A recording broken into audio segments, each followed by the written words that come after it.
Good evening. This is Ninja in the Color. I am your host, DOTTLEY, doing a solo podcast.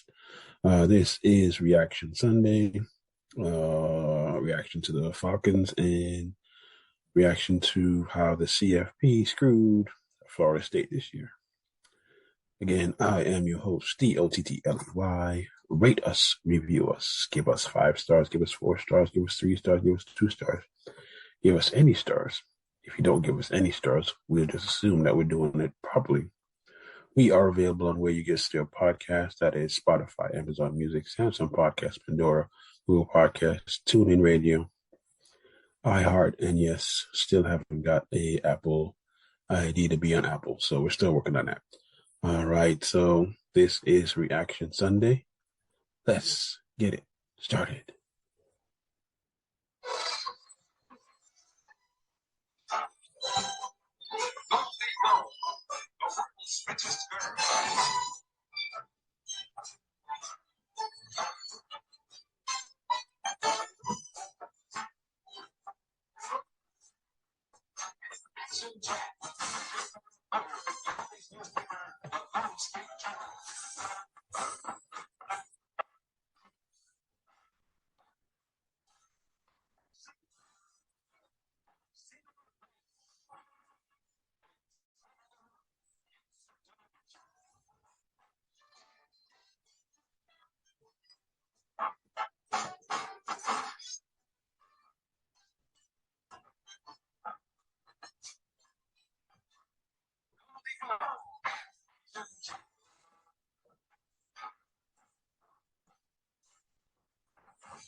Yeah, Kids Ask Goldie Gold for my 80s babies. That is from 1981, I guess. Female Richie Rich. All right, today is Monday, December 4th, but yesterday, the Falcons played the Jets, and it was a victorious day because the defense showed up. One of my friends said that we need to cut Grady Jarrett. I disagree. Our defense would be way much better with a mini Aaron Donald. He and number 90, Newman Euro. Well, I don't know. I think I mispronounced his name. Yes, him and number 90. They bolster our defense. So let's go to the highlights. Saints are leading the Lions 14-0 early in the first quarter. That's for Will Patterson. He was trying to get the suspect was to keep that sack. Turn around, 30 yards.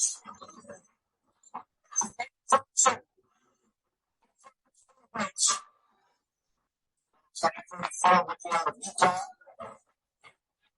Second. That was a big thing. The front of the show.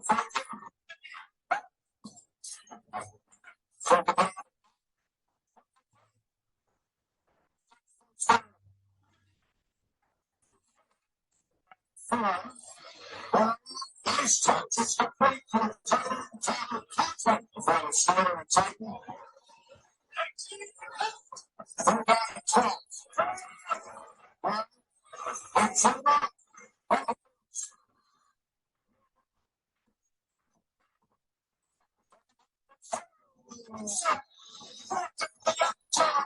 Safety.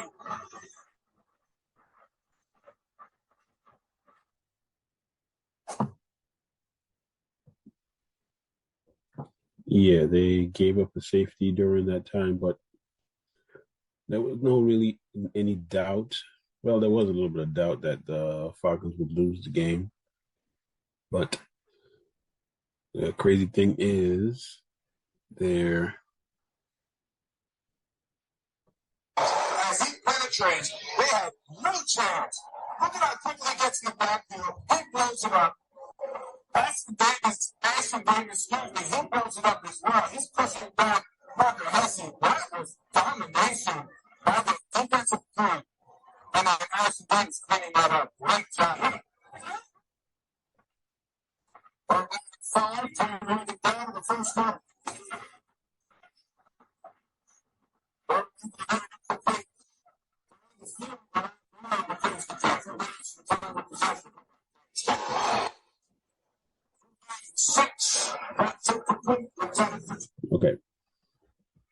Okay, on the sack,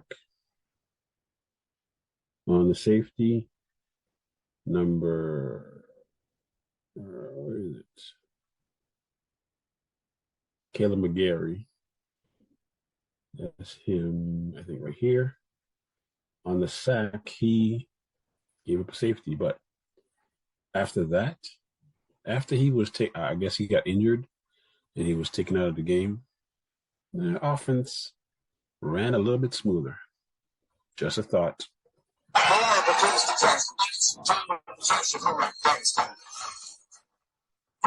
Six. That's incomplete. Intended for Clay Condon. And defensive coordinator Anderson, he has put it all together for his talents. Next one, Anthony Terrell. Let's down it.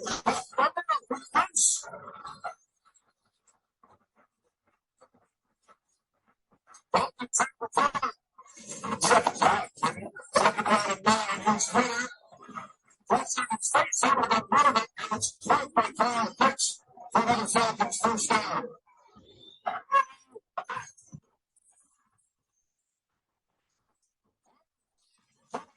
So, especially against back behind Butler. So,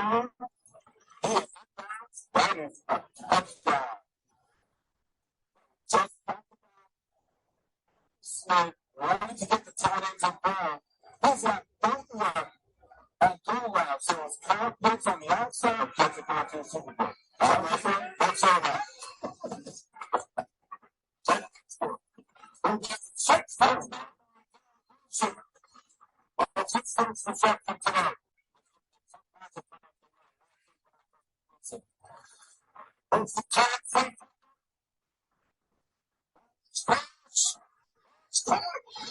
Let's see if he gets it.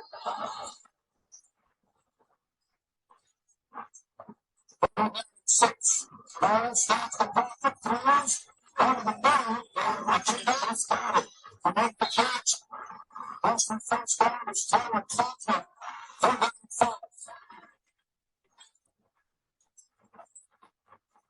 Orange pass incomplete over the center of Conklin.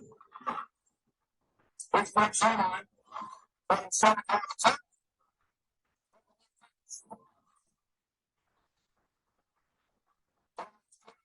And he tried to keep his helmet out of the 10. Take it up 6. That's back. Running back and watch the first half.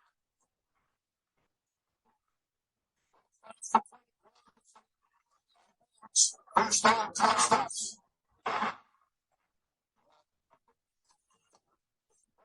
From the front, running to the end zone. And that's incomplete.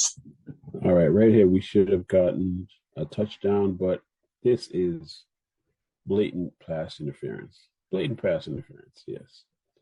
Vilma said that he needed to box him out, but like I said, this is blatant pass interference, and we should have gotten at least right there. That's pass interference.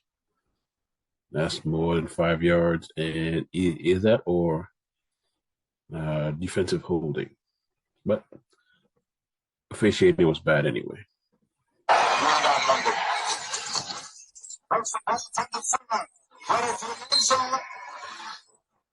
That's incomplete. Smith. It's coming on the intended receiver.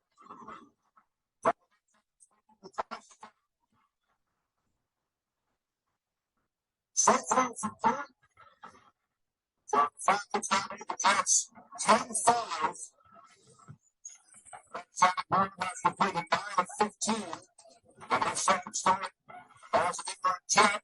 Lions downfield, and it's Darren Wilson who makes the catch in Falcons territory. For Darren Wilson.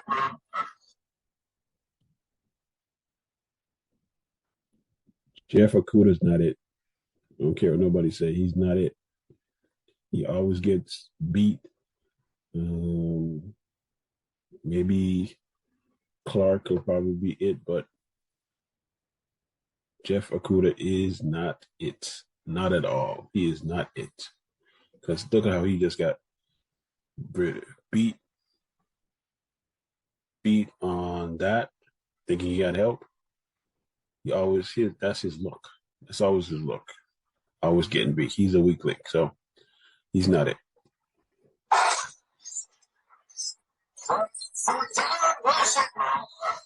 Smith wins the challenge. 16 from the Falcons 34.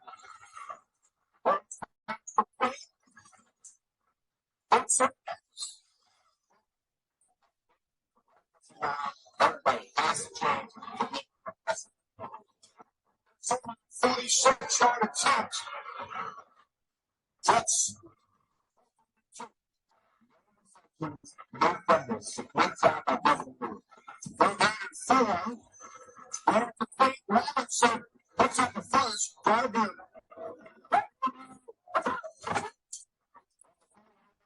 Robinson. This was not from his air across midfield into New York Jets turn. I should have thought because they called out the ticky-tack over the field. It's now 7-10. The bench is caught by Pitts.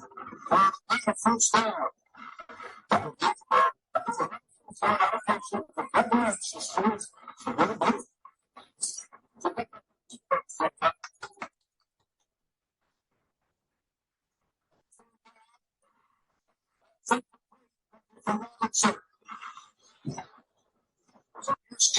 A 42-yard attempt. This going to be one field goal. Touchdown season. 23 of 24. This one's good. Oh, that's right. That's a line. Serving as a timeout. One fake to Cook. And looking for this, and it's intercepted. Jesse Bates.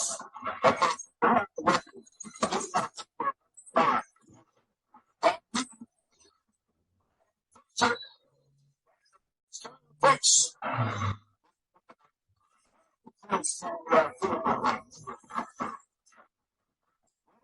Far down, broke it up. Featuring Wayne makes the play. The Saints NFL action and start was right here for the Bears. Last season.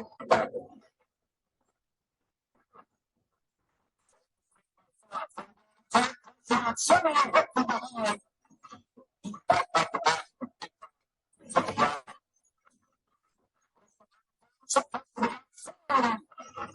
It's run down by Jermaine Johnson.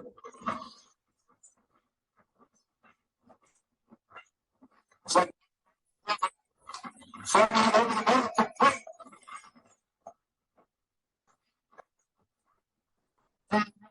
First down, the fake to her. Seven will take off. Time was not on front, and he tries to take shots.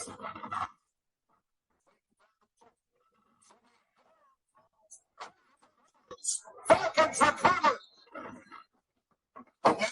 From the official. Quarterback's arm started forward. It was a fumble.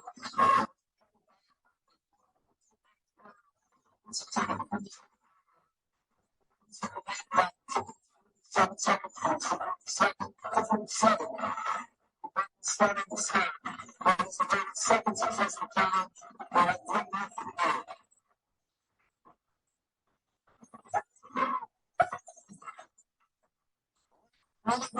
Outside down, steps outside. So, out of the 49. Wilson is right there. Good enough. 4-10. So, looking Wilson's way with the flag. Back to the pass. Over. 7-34. 7 yards for the Jets following the flag. So now on first down, this pass. Just cut. In front of the Xavier Gibson. 25-yard connection.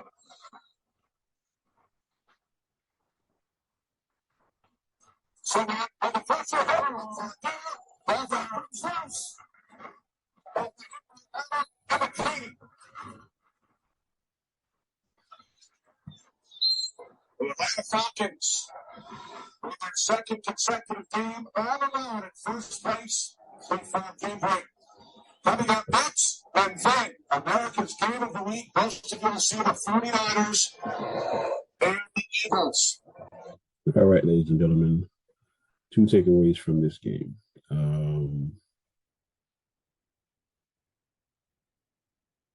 The Falcons need to get a new right tackle and a left, whatever side AJ's not on, need to get a corner because Jeff Okuda's not it. People don't like defensive games when their team is losing, and we were winning, and our defense is missing. Grady, Anderson, number 44, and 53.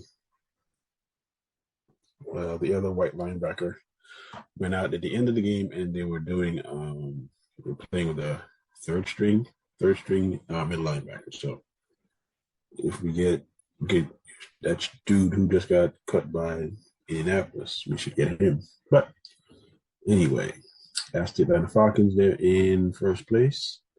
All alone, 6-6 at 500. Play Tampa Bay next. We got a good shot of winning the division as long as we don't fuck it up.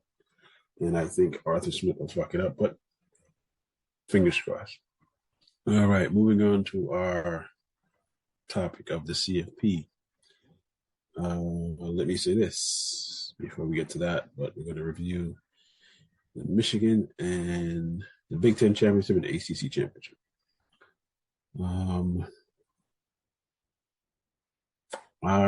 Like I said, CBS, Fox, ESPN was telling you that Florida State was not going to make the CFP no matter how hard they tried.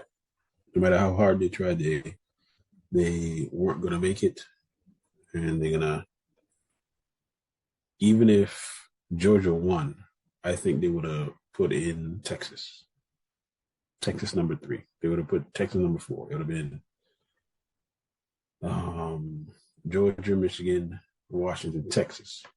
That's what they're gonna do. We're gonna put them in anyway. So I think it's punishment for the ACC, us trying to get out of the ACC contract. But it is what it is. It's bias, and we played Georgia in the Orange Bowl on December 30th. The NFL title will probably not be there, so and let's justify them name things out. But let's go to the Big Ten Championship. Let's review this. 2023 Big Ten Championship game. Time now to introduce today's Big Ten East and West champions. Welcome the Big Ten West champion,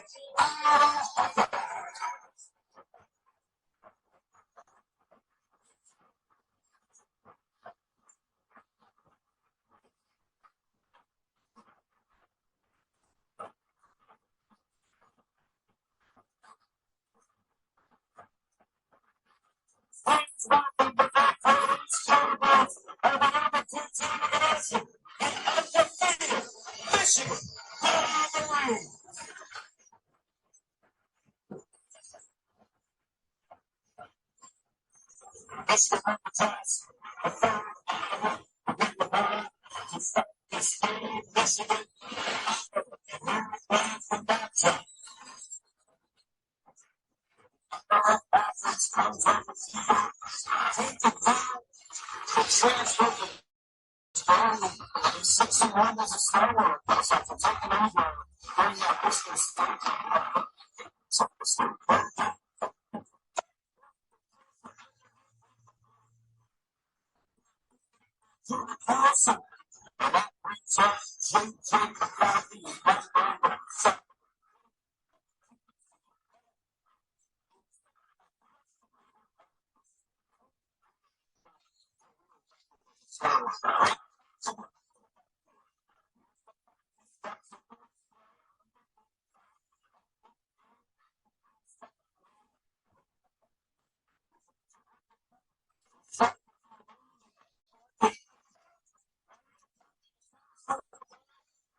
Stones on the opening series, 3 points on the 20.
Yeah, and Florida State had more yards than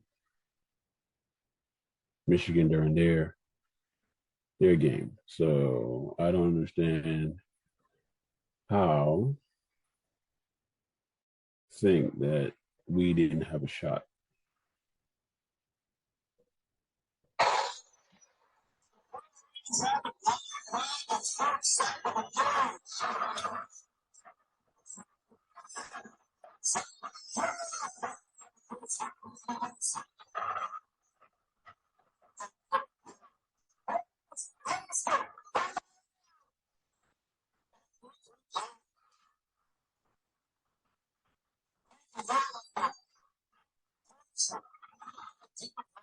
Was not moving forward that this was a fumble. I think the more interesting ruling here is that because that they were running this that as an incompletion, what they would need was video evidence that there was a clear and obvious recovery in the immediate action after this fumble. So they ruled that that's a fumble in review, and then they're saying that this is the recovery on the back end.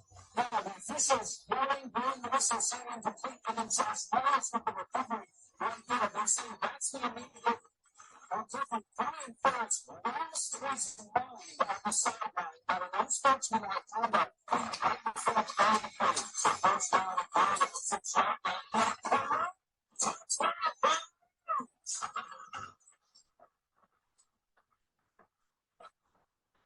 That's the Browns.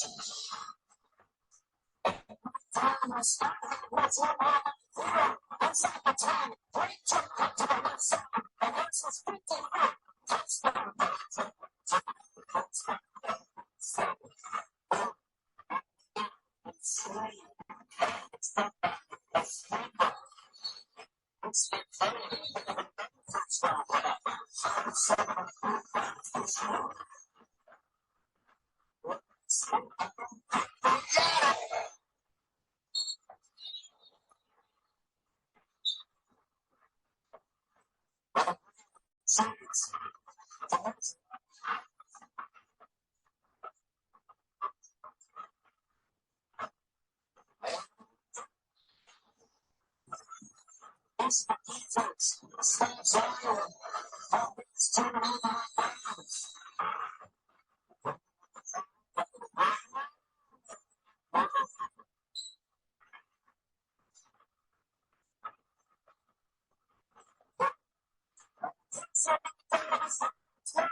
Yep, that was Jim Harbaugh. He cheated his way to the Big Ten championship, but hey, it is what it is. We'll leave it at that. Okay. We're going to go to the ACC championship. The team that got screwed, going up against a offense that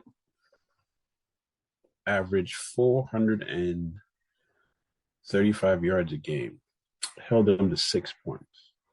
This is a championship playoff team. And again, CFP, by saying with the third string, they projecting that we would have our third string. No, we would have 15 practices for Tate Rodemaker to play. We would have an improvement in the quarterback position. So for them to project, that's why we got screwed. They're trying to tell the future that our team wasn't good enough, but it is what it is. Let's go.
But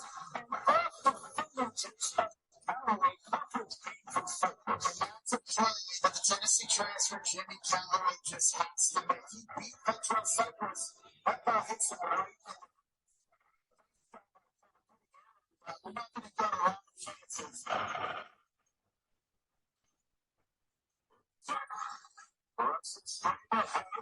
Stands along for the moment.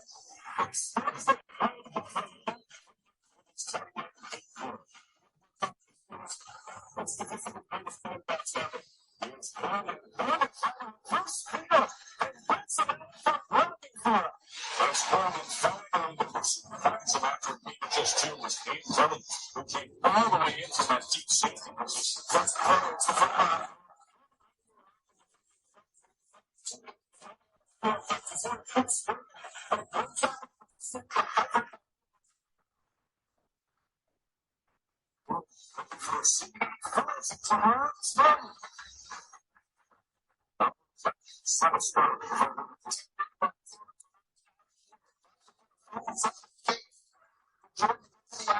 He's the shifter running back in the back.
Starts to play for Louisville.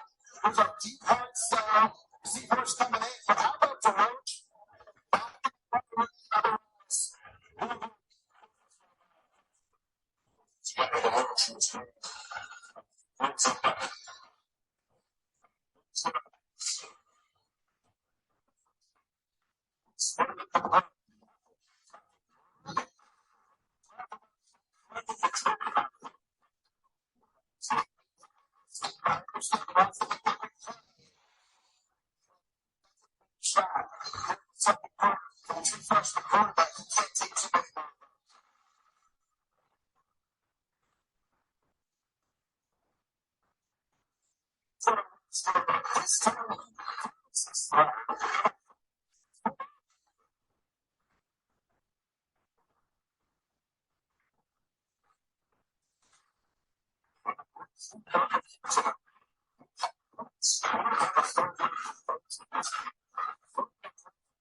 She's able to step up and make some plays. It looked like Florida State was driving. They create some negative plays. Set up a long field goal here.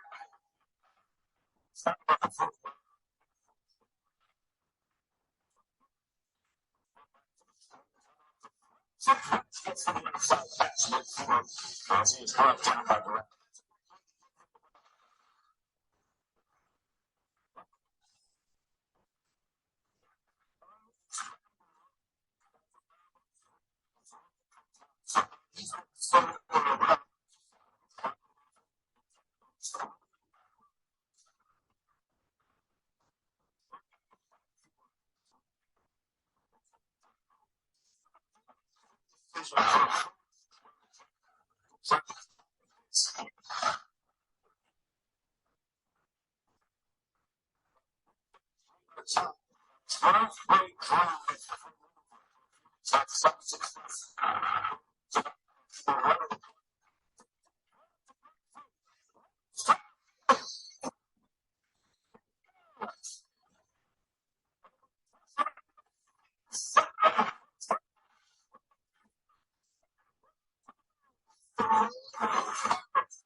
All right, yes, that was the ACC championship. Now we're gonna go to the bullshit reactions that people were saying, but they were saying this all the time. So first, we're gonna listen to, and I have lost all respect for everyone on Fall Pine Bomb and ESPN, Fox, all of them. Lost respect. Yes, I have. Don't care. So many people out there that say games don't matter, games don't matter. Florida State, here are the facts. 13-0, Power 5 champion, third string quarterback. Key players and injuries factors in to the college football playoff committee protocol. And there's no one with a set of eyes, no one with a set of eyeballs that could have watched yesterday's ACC championship and yesterday's SEC championship and said that Florida State was the better team than Alabama. There's no one that could have done it. And I know people are saying, well, look at the games of Alabama, they do. Because Alabama beat the number one team in the country. Florida State only got by a couple of teams with first string quarterback. I don't know. There's going to be a lot of angst out there at the moment. I just don't know if you can debate this. I don't think there's any debate. Well, you really can if you're reasonable. Issued by your colleagues up there at ESPN. They do want to make your head explode. What about the other 99 players on the team? What about the other 99 players? We just knocked off Georgia. I mean, all these things are great, but I'm glad this committee didn't buy it. And I didn't think they would as midnight struck last night, because Florida State and Louisville was a painful game to watch. But as opposed to where I was yesterday, watching two heavyweights. It was like go back to the 70s watching Ali and Frazier, and then the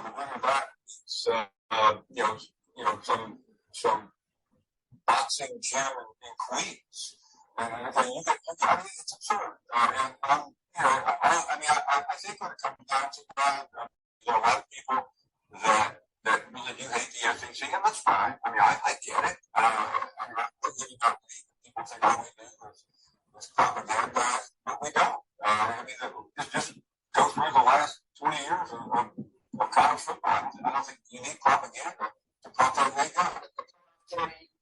It's called what it is. The SEC is very arrogant about the success they should be. Saying he's very confident publicly about his conference, and he should be. But if over a year, where the committee could have kind of just given you stick it to the SEC, this was the year. Because they could have easily put it towards states. You know what?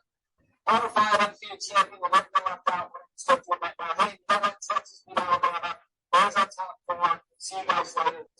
They could have stuck to the SEC if they wanted to, and they didn't. They did their job and kind of looked at it and said, hey, you know what? I get it. We can probably do this and piss off the most powerful conference in the country. And we can't. I'm glad it's not because they want the four best teams in the country. Well, then, we're doing this in real time.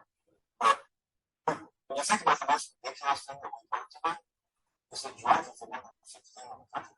I mean, that is beyond comprehension.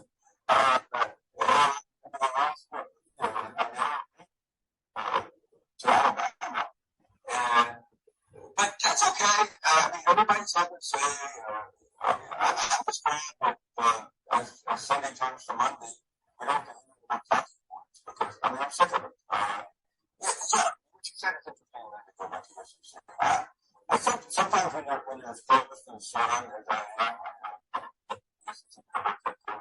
am, you can be blinded by the light a little bit, but just because you're good doesn't mean you should turn people off and away to see that school. I think that was a lot of it. I think what also is fascinating, and there's 3.5 weeks to talk about it.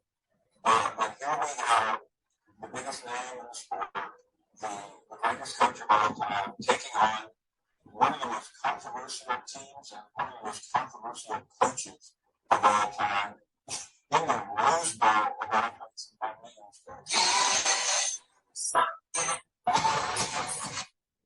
Okay, again, it's all made for TV, and we got screwed because wins don't matter. Wins don't matter at all. So we're going to go to someone who kind of proves my point, but he still works for ESPN. Let's check this one out. Team who needed a prayer in Jordan Hare to be an Army team in Washington, Mexico State. So that's really what has to be bothered right now. So, can you deliver the strength of records that the schedule this season? Because remember what sound is that Alabama played nobody. Yes, you are. Because they're in the top 5 in the strength of schedule. I totally get what you're saying. It's absolutely heartbreaking and devastating for them. The ACC has a win record against the SEC this year, 64. 2 non-conference games for Florida State this year against the SEC, and they won both of them. I get it. It's a different team. This has been your point, Joe. Yes, that has been my point. And so I feel awful for Florida State and Jordan Travis. Because if he was still playing, this would be a different conversation. Everything you speak of was accomplished with Jordan Travis as their quarterback. Yes, they saw this team. We take Rodemaker, we block players. 55 yards passing last night, it wasn't pretty. Here's the thing, man. And I hear you say, we have the 4 best teams. There's nothing to do with what you deserve. There's nowhere in the bylaws that say you have to be. There's nowhere in the bylaws that say if you're in a Power 5 conference, you're the champ undefeated, you get in. I feel terrible. But when we looked at this Florida State team last night, with Alabama, who lost to Texas, who was the 3rd team in this thing, this Alabama team is different, and you know this. And this Florida State team is different. And it's for a quarterback. It's not a receiver. If Worthy doesn't play for Texas, they're still really good football. Lose your quarterback. That is sport.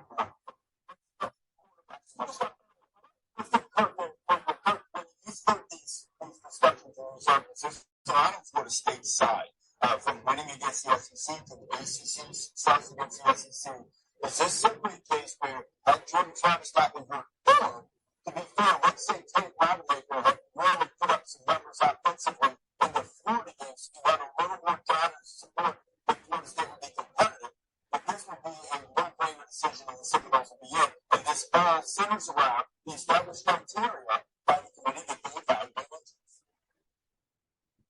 Well, you have to ask Billy that when you have someone here. I think all of us.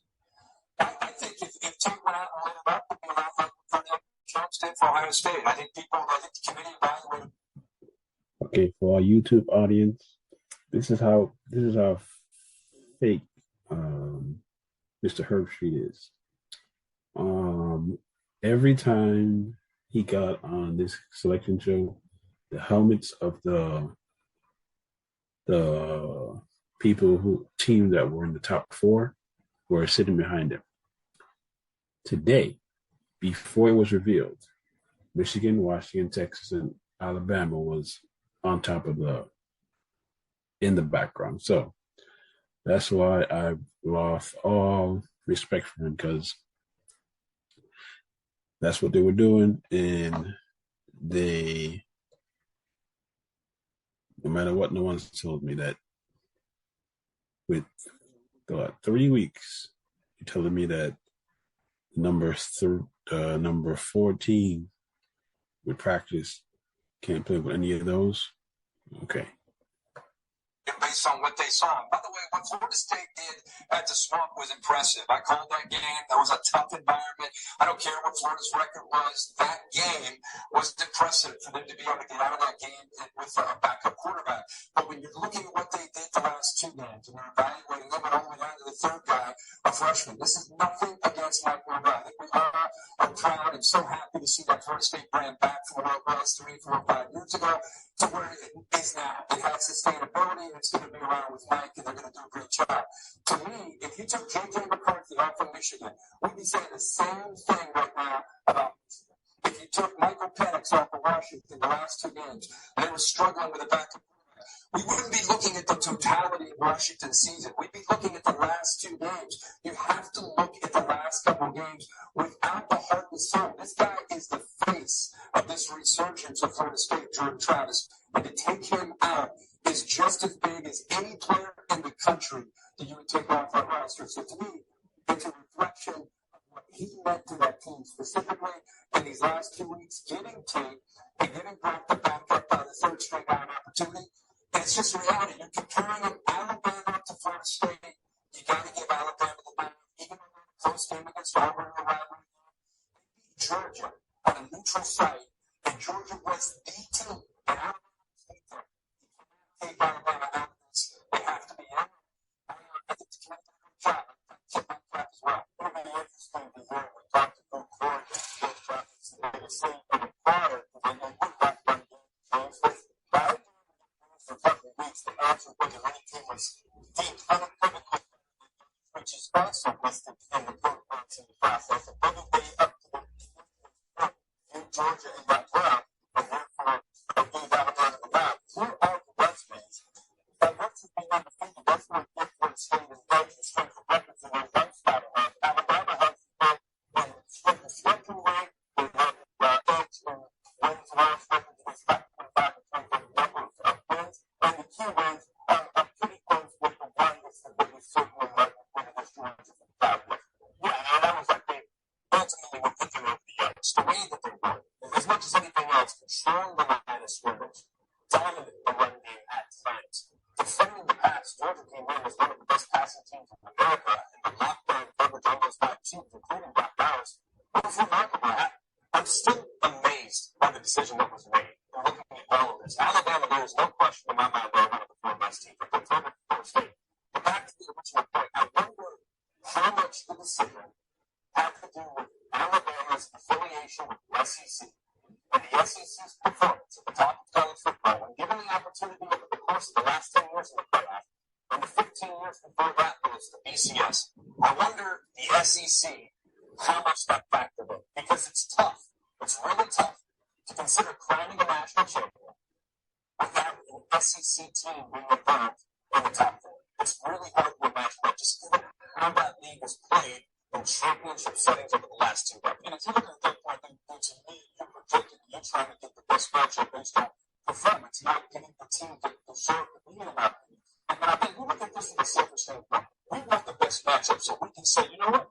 This year's semifinals wasn't a blowout. It wasn't a blowout. It's been the last couple of years, and we get good matchups. And I just think that's devastating when it comes to Florida State. And I think we're diminishing how you win.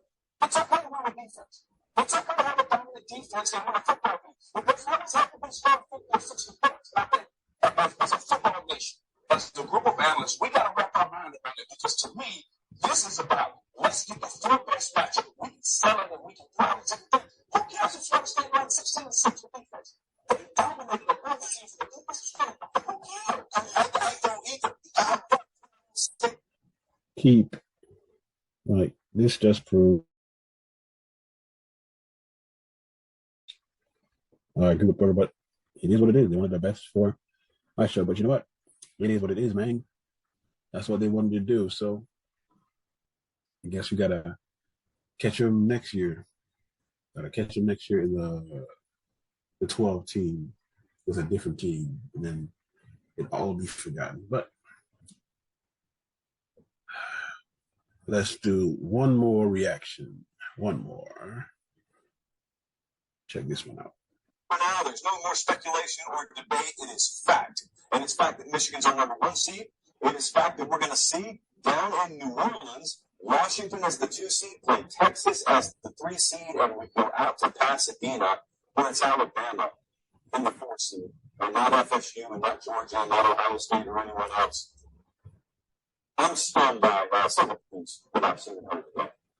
But the most stunning thing that happened in this entire selection process, the build-up for weeks now, the build-up, and then today the culmination was it didn't sort itself out. It's the first time I've ever seen that in the college football playoff era. I admitted to you last week that was one of the first time I had dug into any resume. It was the first time I dug into any resume. It was the first time I looked at most of the stuff that a lot of you who are fans of this look at every week. It's not because I didn't care. It's just because I've learned that the stuff is going to sort itself out. And come Selection Sunday, you won't have a mess on your hands like you think you're going to around Halloween or the second week in November. It didn't sort itself out. It sure did. Now, because of that, I think the committee stepped in big time. But I'm not talking about who they put in the 4 seed. I'll talk about that in a second. The committee stepped in because I firmly believe they had baked their assumptions and they had baked their expectations into their rankings. Case in point, Oregon went into last weekend ranked above Texas and ranked above Alabama. Oregon should not have been ranked above either of those if you went on through the resume. You will never convince me that committee ranked Oregon above those 2 teams just based on resume. What I believe is that committee, whether consciously or subconsciously, they've already started to think to themselves, Oregon's better than Washington. Oregon's going to beat Washington. So they started treating them accordingly. Firstly, they may have thought, Alabama's going to be underdog to Georgia. And so they treated Alabama accordingly. Resumes alone would have had that thing totally inverted. Well, as is usually the case, you got stuff, and then you have real football, real life. And sometimes the results don't match your expectations. And when it happens, and the committee is already baking that sort of thing up, oh, you open yourself up to all sorts of things that have never happened before. Change the protocols. Anytime you change the protocol, or something like that, for any system or anything, you're bound to get some unprecedented results. Think about this. You don't think what I'm saying is true, and you don't think that my and you last week was true. When I told you Bill Hancock had set in motion something that was dangerous, think about this. Let me remind you what I'm talking about. Executive Director of the Playoff Committee. And clearly just says, oh, we don't care about most deserving. No, in fact, his words were, most deserving is not a phrase in our lexicon. We care about putting the best teams in. That's BS. I told you that then, I'm going to tell you that now. Again, it flies in the face of what they've actually done in years past. As recently as last year. They didn't put the seams in. Because that's not been what they've actually actually done. But when he said that last week, you may have noticed I made a really big deal about it. I knew what was coming. And I thought, yeah, what they were positioning for a just and the just in case happened. And the just in case was going to win the SEC. And then it does, and we understand what we have on our hands. It's an undefeated Florida State head-to-head. Make sure on the record, make sure we dust off this little bullet point over here, which says that we're in the business of putting the best teams in.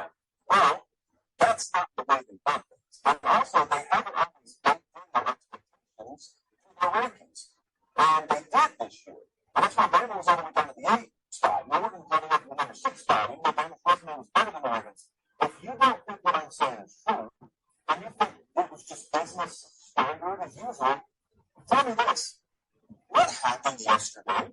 What chaotic thing happened yesterday on the field? Nothing. At Washington, as an underdog, beat Oregon Friday night, but that didn't change. The net result was you got a Pac-12 team in, which you already thought you'd get. Michigan won in the least chaotic way imaginable. Texas won in the least chaotic way imaginable.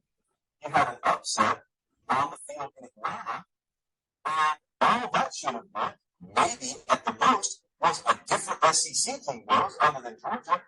The favorite won the ACC championship game. So what craziness happened? The answer is no craziness happened. And yet we had 3 things happen today that have never happened before.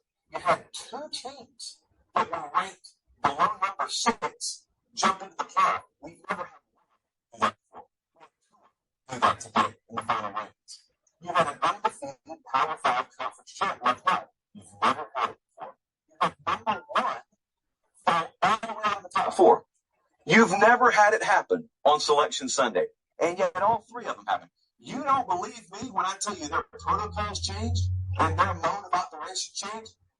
Explain that to me. So that's the first thing. The second thing is they dropped Florida State to 5, despite the fact they won their conference and they're undefeated and they're a Power 5 conference champ.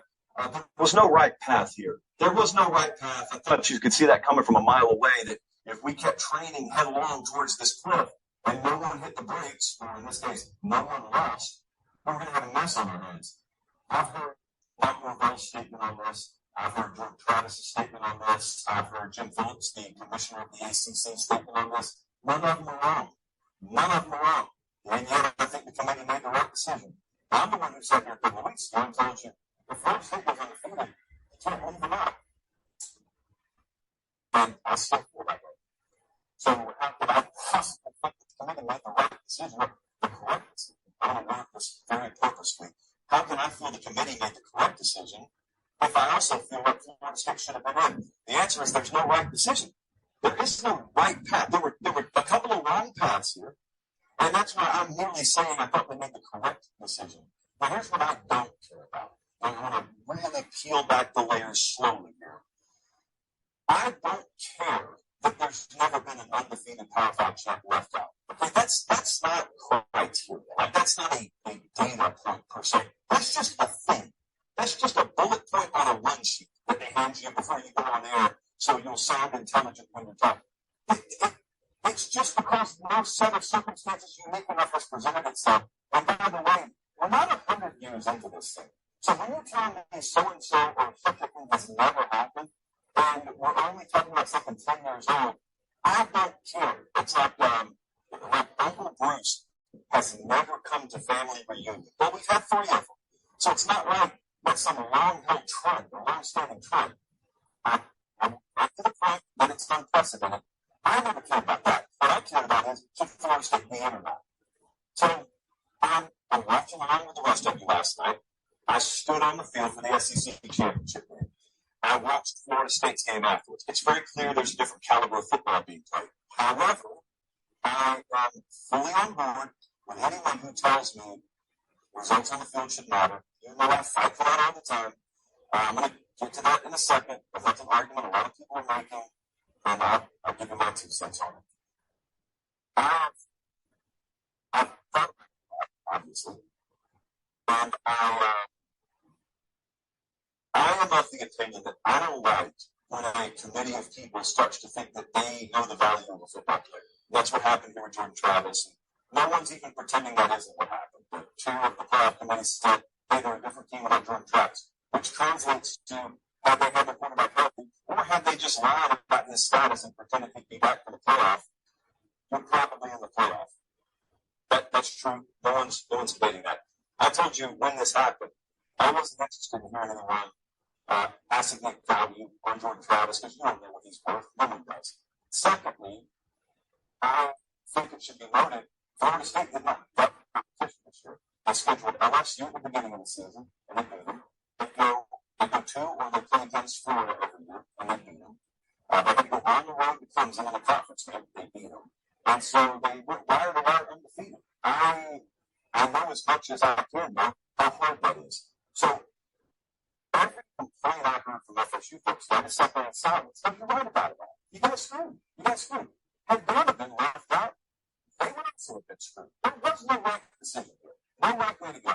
I think, what's crazy is Michigan was able to completely dodge even the slightest whiff of anyone suggesting they should be out because of the off-the-field stuff this fall. And I didn't traffic in it. Like, I think Michigan should be in. I'm just saying, when all that stuff got thrown into the tumbler, there were people that were talking about whether Texas should be in.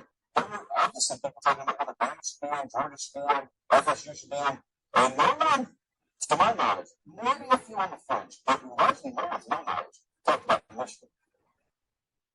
I, like many of you, have mixed reactions, mixed emotions about this, because I can easily sit here if I wanted to and present the argument for Florida State, I can present the argument for Alabama.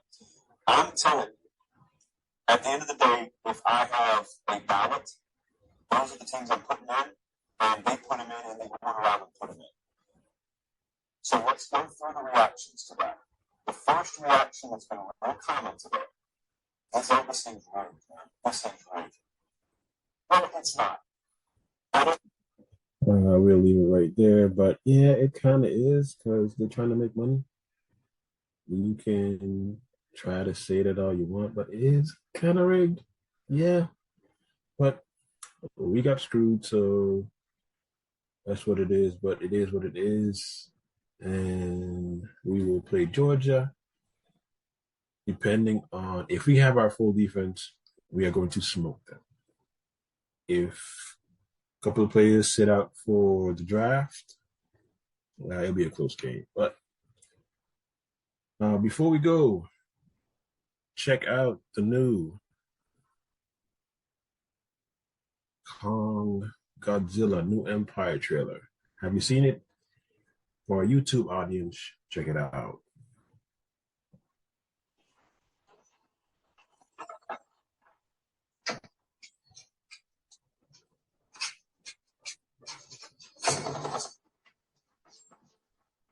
For most of human civilization, we believe life could only exist on the surface of our planet.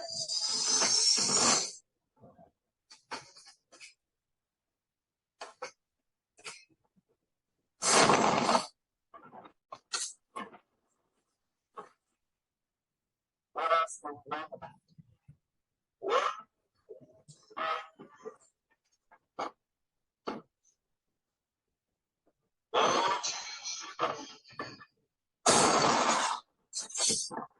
This world has more secrets than possibly imagine.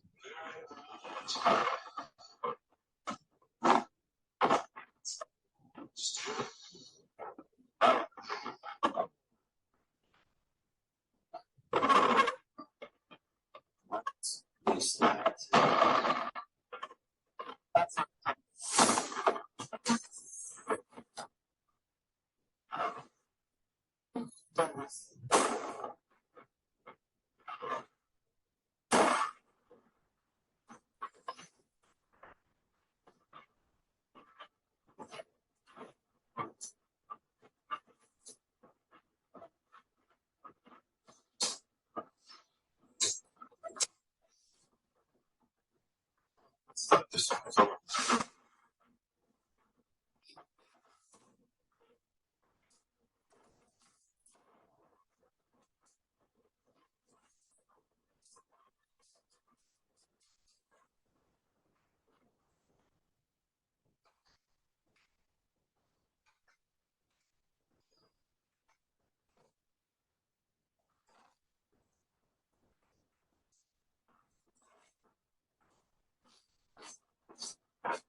Yeah, that's the new Kong Godzilla team up movie, ready in 2004.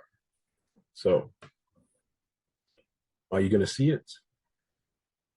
Are you going to see it? Is the question. I think I am. It looks kind of good. Sure.